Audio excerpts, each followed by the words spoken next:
Hello everybody, and welcome back to another video. In today's video, of course, I'll be reading to you another SCP.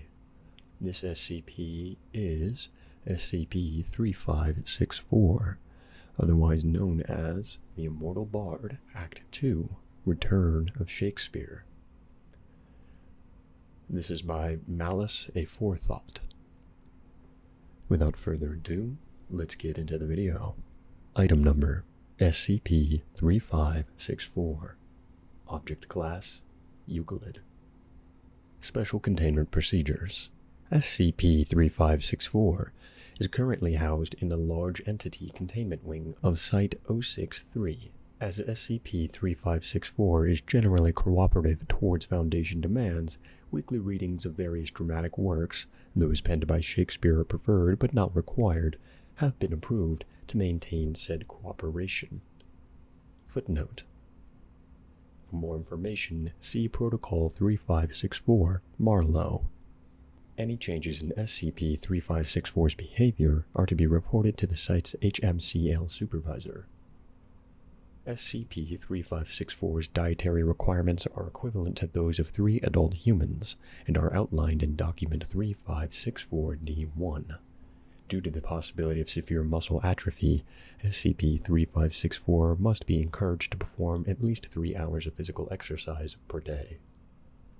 Description: SCP-3564 is a humanoid creature, without its head, approximately 3 meters in height.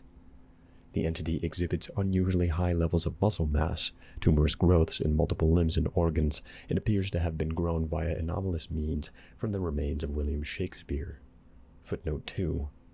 Confirmed by both analysis of SCP-3564's bone structure and DNA testing of stored samples acquired through negotiations with Group of Interest 12, Marshall, Carter, and Dark. The corpse is presumed to have been liberated from its grave by an unknown group circa 1940 and subsequently traded piecemeal on the anomalous goods market. Despite its internal organ systems being of unusual size and shape, no life-threatening complications have arisen. For the most part, the entity's internal tissues mimic those found in humans, with the placement of the central brain mass in the upper chest area and an underdeveloped renal system being the only major deviations. SCP-3564 is capable of auditory, olfactory, and tactile perception through normal means, and visual perception via an unknown, presumed anomalous, method. During its time in containment, SCP-3564 has displayed personality traits consistent with those attributed to Shakespeare during his life. A tongue and vocal cords recessed into the neck cavity allow it to vocalize, though speech is slurred and distorted to the point of unintelligibility. And it has expressed great interest in Shakespeare's works, reacting positively to the containment team's recitals of the author's various plays and sonnets. Due to the entity's low overall intelligence and poor memory, indicative of a lack of properly formed brain tissue, no further insight into its origin or construction has been gained. Recovery. SCP-3564 was initially located on April 23, 1956, in a disused warehouse in Hackney, London, following an anonymous tip that a low-profile anomalous group were operating in the area. The entity was located within a large vat of unclear purpose, surrounded by a large quantity of esoteric equipment, seemingly designed for the cultivation of organic tissue. While fire damage had rendered the majority of the technology unsalvageable, a small quantity was taken into Foundation custody for research purposes. Alongside this equipment was uncovered an extensive repository of classical literature, mock 16th century period appropriate costumes, and props suitable for a wide array of dramatic performances. All were extremely worn, suggesting near daily use over a period of months, if not years. Multiple printed flyers detailing a public performance scheduled for the following week were fixed to the warehouse's exterior, but had failed to gather public interest, presumably due to their amateur design and of the warehouse's location. In addition to SCP-3564, 6 corpses were found buried in a small area of land to the rear of the building.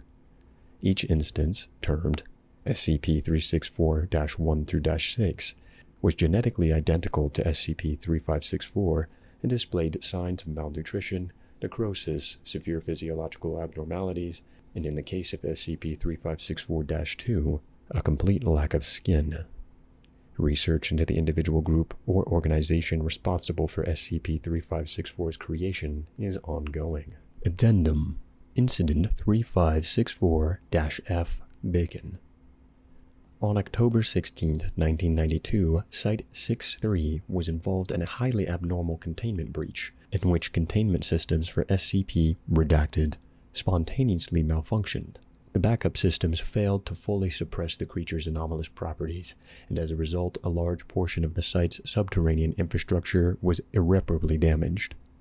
During this incident, SCP-3564 escaped, alongside multiple other anomalous entities, and was deemed a low-priority recovery task due to its lack of life-threatening attributes. It was subsequently located 46 hours later in the basement of a bookshop some 30 kilometers away. While SCP-3564 initially resisted recontainment efforts, seeming highly distressed and incoherently vocalizing, it reluctantly submitted upon the arrival of Provisional Task Force 2 Beta, anti-Stratfordians, allowing itself to be tranquilized and secured. It was returned to its chamber without further incident, and Interview 3564-0041 was conducted several days later. Interviewer: Agent Robin Bryson. Interviewed: SCP-3564. Forward: Interview conducted with SCP-3564 on the topic of its observed behavioral changes. SCP-3564's responses were provided by means of a series of buttons connected to pictograms, which the entity had been trained to use to relay specific concepts. Begin log. Agent Bryson. Hello, Bill. Good to see you up and about. Me and the others, well, we've noticed you haven't been enjoying your recitals as much as you usually do. Could you tell us why? SCP-3564 slumps in its chair and does not respond. Please, we're worried about you. You haven't been eating well, and none of us want you to feel sad. Please tell us what's wrong. SCP-3564. Sad. Wrong. Incorrect.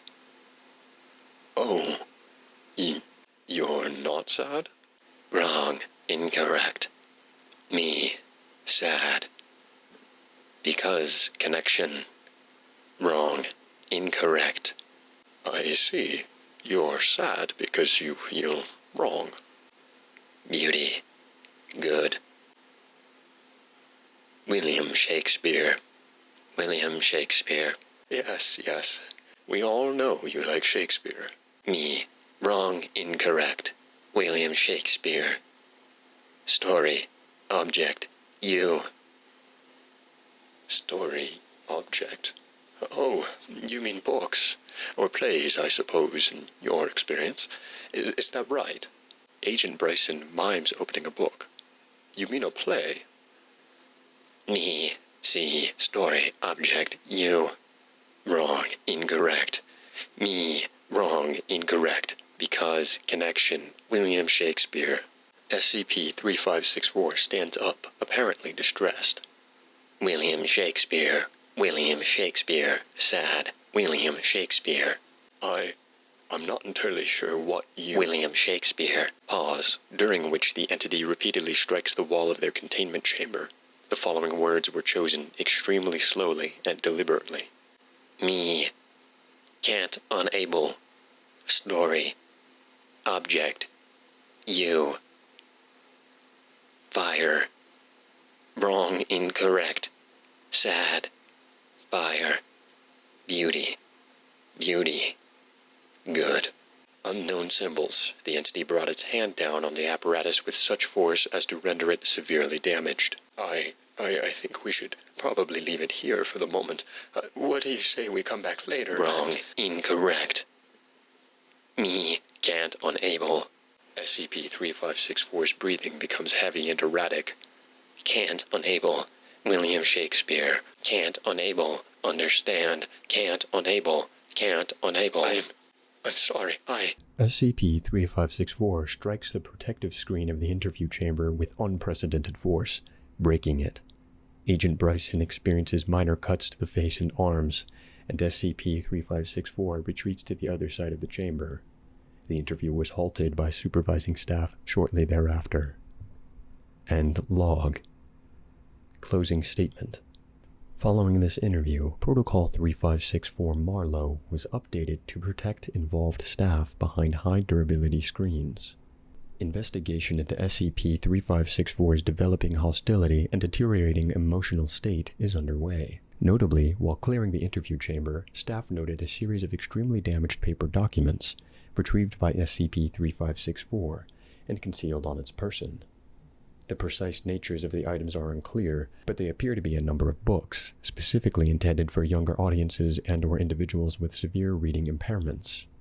Several broken writing implements were also located, all of which had apparently been crushed with some force between the entity's fingers.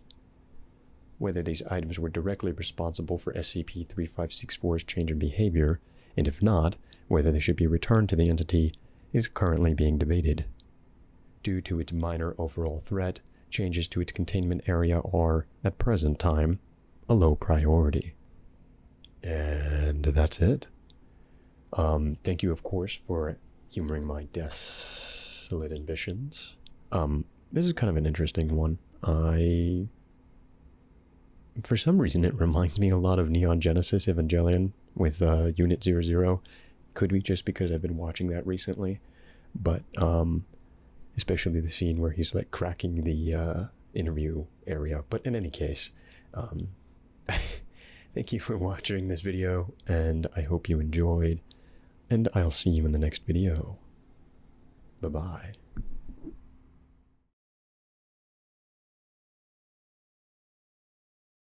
Description: SCP wow, in which containment